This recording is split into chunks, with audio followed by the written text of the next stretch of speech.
Y vamos a ir a la tendinosis para avanzar. Es la lesión más frecuente dentro de esta patología, es la lesión por sobrecarga. Ha sustituido al término de la tendinitis. Histológicamente hay signos degenerativos, ¿vale? Nos quedamos con eso, hay signos degenerativos en el tendón. Se produce fisiopatológicamente por un exceso de carga o repeticiones. Ocurre un daño en el tendón, en su unidad funcional, hay una degeneración. Tiene un intento de reparación, como todo nuestro organismo, tiene un proceso de autocuración, pero desgraciadamente, como hay una isquemia, no puede recuperar. Entonces estas sustancias citotóxicas que están en la noxa, en el tejido dañado, empiezan a dañar a las células vecinas, y ese es el grave problema. Tendremos un tendón normal, de estructura normal, con su fibroblastos, tenocitos, una resistencia adecuada, y una tendinosis con una resistencia ya alterada, un tendón engrosado, ¿vale? Que es lo que vemos en una ecografía, un tendón completamente engrosado. Eso es lo que genera, más o menos, ¿no es cierto?, es un desequilibrio entre la matriz extracelular, todos los componentes que tienen, las proteínas, las unidades funcionales de la célula, y aumento del glutamato, y hay factores de crecimiento. Por eso se ve una zona edematizada, pensando que son células inflamatorias, pero son producto de que el metabolismo quiere curar la zona y no puede. La neoangiogénesis, o sea, la neovascularización, empiezan a haber nuevamente vasos, pero son vasos patológicos, empiezan a acumularse en la zona por intento de reparar el tejido dañado. Una de las cosas importantes aquí es el aumento de la sustancia P, que puede ser un factor del dolor. Y esto es importante. La tendinosis, en resumen, es una acumulación en el tiempo de las lesiones que no se curan bien. Es una lesión crónica de la no curación, ¿vale? No ignorar el dolor jamás. Cuando hay un dolor, pues ir a su fisioterapeuta, ¿vale? Que es el que lo va a evaluar correctamente. Usted tiene que escuchar, como sale aquí, las señales del dolor del cuerpo. Cuando no respetamos esas señales y seguimos, es cuando vienen los problemas crónicos. Localizaciones típicas de la tendinosis. Ya hemos hablado de esto, el colágeno desorganizado, degenerado, un aumento de colágeno tipo 3, que es colágeno inmaduro, no alcanza a formar el colágeno tipo 1, que es el que tiene la estructura del tendón, aumento de proteoglicanos y glucosaminoglicanos, hiperplasia, aumento de células de fibroblastos inmaduras, y hiperplasia vascular. Si tiene roce constante en la zona de las bursas o de las sinoviales, es donde se producen las calcificaciones. ¿Vale? Tenemos un ultrasonido con Doppler para visualizar ese aumento de la vascularización, que nos demuestra que hay un problema ahí, ¿vale? Es un problema y no son células inflamatorias, es un problema por el intento de reparar el tejido dañado. Tenemos que entonces ver el grosor y el calibre, el engrosamiento del tendón, que comúnmente es de 6 milímetros, y si está engrosado es mayor a 6, si es que es el peritendón o es la vaina sinovial lo que está dañada, si hay calcificaciones, si hay inflamación en el origen hueso-tendón, en la unión osteotendinosa, que se llama entesopatías. Y ahí vemos unos ejemplos pequeños de una calcificación ahí del supraespinoso. Ahí también vemos zonas hipercoicas y vemos calcificaciones.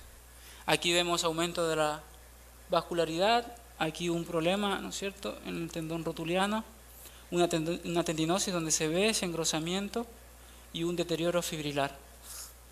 En todas estas ecografías con Doppler vemos ese aumento de vascularización. Codo de tenista, aquí una tenosinovitis de la porción larga del bíceps, se ve claramente.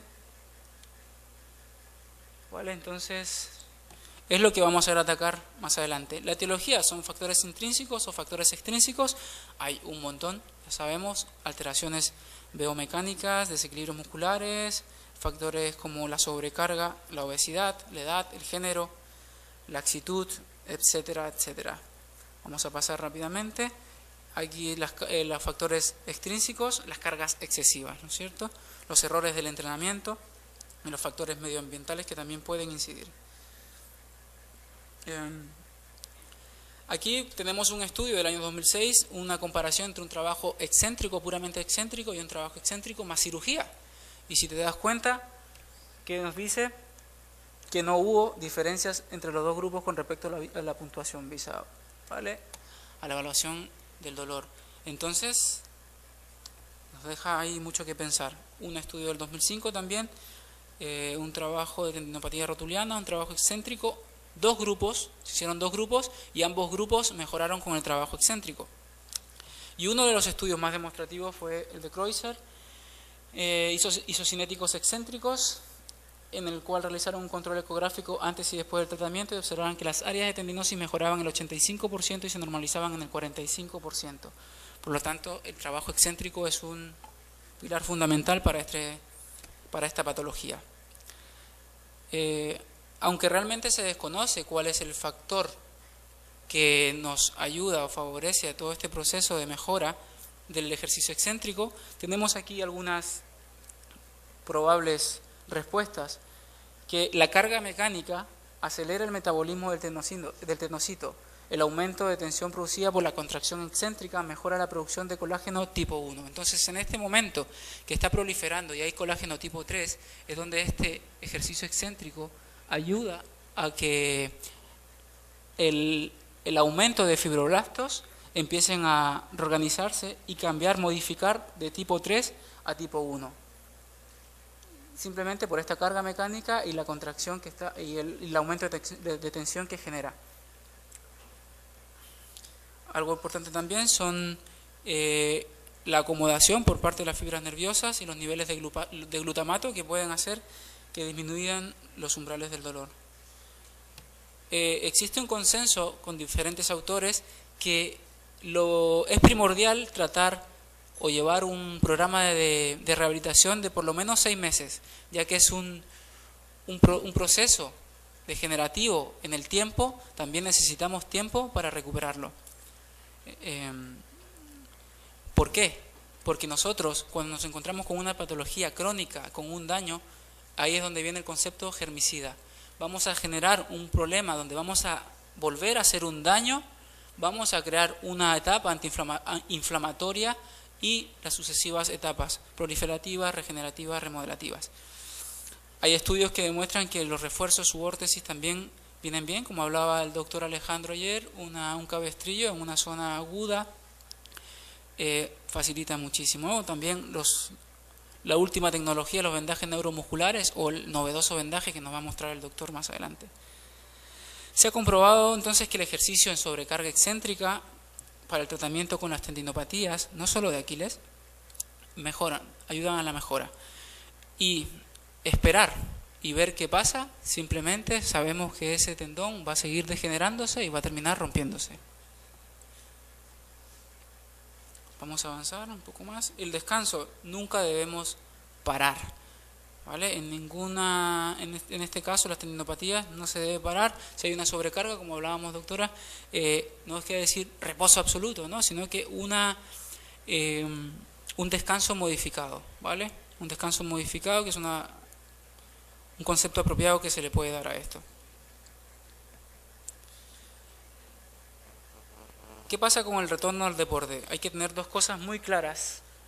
Que estar asintomático y libre del dolor no quiere decir que tengamos una recuperación completa. Por eso acabamos de mostrar un estudio que por lo menos hay que tener 6 meses de recuperación en este tipo de patología, ¿vale? No porque aliviamos el síntoma, lo recuerden, no porque aliviamos un síntoma en ninguna patología quiere decir que ya está. Ya lo hemos visto a lo largo de este congreso que ante un esguince, ante un problema cervical, ante cualquier patología, no porque aliviamos el dolor, está listo. Tenemos que continuar. El refuerzo, la movilidad articular, ya sea artrokinemática, osteopatía, estiramiento muscular, son importantes y efectivos para mantener la función miotendinosa. Bueno, aquí vamos a dar una pauta de tratamiento que es completamente modificable, es un consejo mío. Podemos clasificarla según tendinopatía aguda, subaguda o crónica. Aguda es 2 a 3 semanas, subaguda 3 a 6 semanas, y la tendinopatía crónica mayor a 6 semanas. Según fases de regeneración, una fase aguda inflamatoria de 1 a 7 días, una semana, fase proliferativa de 2 días a 6 semanas y una fase remodelativa de 4 semanas hasta un año. Entonces recuerden esto, todo el tiempo que necesita histológicamente para recuperarse el tendón hay que tenerlo siempre en cuenta. Todas las fases se combinan, esto no quiere decir que sea una semana, 2 semanas, todas las fases aquí se combinan. Y podemos entonces ver a un deportista que tiene una primera fase, que es dolor después de la actividad, una segunda fase, que es dolor que aumenta durante la propia actividad deportiva, una tercera fase, que es deterioro del rendimiento deportivo y el dolor pronunciado, que ya está antes de la actividad, ¿no es cierto? Que es lo que sucede comúnmente en pacientes que, posterior a eso, se rompe el tendón. Entonces, en esta fase antiinflamatoria, fase aguda inflamatoria, tenemos que, como objetivo, evitar esa lesión hipóxica secundaria, ¿vale?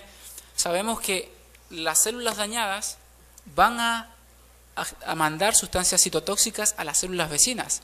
Entonces, va a empezar a degenerarse y va a empezar a ampliarse esa degeneración en todo el tendón, ¿vale? Y eso es muy importante. Aplicamos el hielo para evitar que esas sustancias isquémicas tóxicas sigan dañando las células vecinas.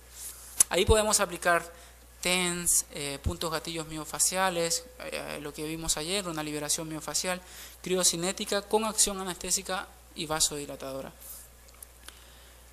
En la fase proliferativa, nuestro objetivo es prevenir la atrofia y restricción articular. En esta fase que los fibroblastos empiezan a proliferar, tenemos que empezar ya a aplicar estiramientos para que se empiece a reorganizar todas las fibras de colágeno y pueda cambiar ese fibroblasto tipo 3 a tipo 1 y nos den una estructura sólida. Trabajos como cuáles: estiramientos isométricos, concéntricos, electro, vendaje neuromuscular, más trabajo aeróbico para poder oxigenar ese tendón, ¿vale? Estamos hablando de que estamos generando un daño en el tendón y estamos recuperándolo. O sea, hay un tendón patológico, hacemos un daño, ya sea con esta técnica que vimos ayer o con otras técnicas, y empezamos nuevamente a tratar, ¿vale? Los ejercicios excéntricos, empezamos ya en esta etapa, muy importante para reorganizar las fibrillas de colágeno, ¿vale? Tenemos los ejercicios propioceptivos que hemos visto hoy, hay un sinfín de ejercicios propioceptivos, ejercicios concéntricos, excéntricos, y en esa fase de remodelación, pues que es de larga duración, ¿no? Que nos puede durar 4, 5, 6 meses, ahí vamos a, como objetivo, aumentar las fuerzas y resistencias tensiles de este tendón. Supuestamente aquí ya hemos pasado la acción germicida, acción inflamatoria, acción proliferativa, y en esta etapa regenerativa y de remodelación es donde necesitamos ya ganar fuerza y resistencia del tendón, ¿vale? Desde la cuarta semana hacia adelante. Entonces, ejercicios excéntricos como prioridad, más todo lo complementario que queramos aplicar. Tensiones mecánicas, ahí vemos a 2 pies, a un pie, ejercicios excéntricos a nivel de la extremidad superior, ejercicios excéntricos extremidad inferior, ejercicios con mayor carga para ganar más fuerza tensil, fuerzas mecánicas, y que ese tendón que ya está reorganizado, reestructurado, que tiene una estructura sólida, empecemos a trabajar, ¿no es cierto? Y después, si ese es un deportista, pues según el gesto deportivo que tenga que hacer, la introducción al deporte, la progresión funcional, como quieran aplicar. Tenemos otro tipo excéntrico, cada vez mayor perturbación, mayor esfuerzo mecánico sobre esa zona. Y el trabajo complementario, un sinfín, ¿vale?